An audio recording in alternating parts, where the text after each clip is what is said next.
এই বোটের মধ্যে আমি একলাই থাকি। তো আপনারা দেখতেছেন, তো দেখো এই বোটারের মধ্যে দেখো একটা মানুষ নাই, দেখছেন একটা মানুষও নাই। আরও দেখাচ্ছি আপনার তলে, দেখো কোনো এটা কিন্তু স্টপ করা ভিডিও না। তো দেখতেছেন এনে একটা মানুষ নাই। তো কারণ আমি শর্ট আমি রিল গুনা বানাই, তো আমি कितनी भोली है। তো মানুষ লাগে আর একটা, কারণ দুইজন হলে গেলে ভালো হয়। তো আমি একলাই, তার এই জন্য আমি রিল বানাইতে পারিনি। তো আমি এই বোটের আজকে আমি আপনাদেরকে আমি ভিডিও বানাইতে আমি আমি বানাতে দেখা দিই আমি আপনাকে।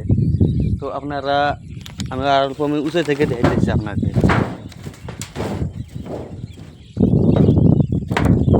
তো আপনারা দেখতেছেন, তো আপনারা একটা কথা মনে মনে চিন্তা করবেন। তো এই যে বোট আমি চলাইতে গেলে আমি ধরো পানি যদি ধরো সাপোজ কথা আমি পড়ে যাই পানির মধ্যে, তো নাওটার অবস্থা কী হবে? তো কারণ নাওটা ওই স্পিডে জাতি থাকবো একলাই ওই স্টার্টে। তো আমার সাঁতুরে আর একটা জায়গায় পার হয় রে, তারপরে যাই রে নাও ধরে নেবো। কিন্তু যেসুমকা ঝেনে যায় রে নাগবো নাওটা, আপনারা জানেন তারপরে কী হবো? নাও একবারে যত দূর পায় অত দূর উঠে যাবো, স্টার্টে থেকে যাবো। তো এতটুকু আমি আপনাদেরকে আমি দেখে জানার জন্য দিলাম। Take care all friends.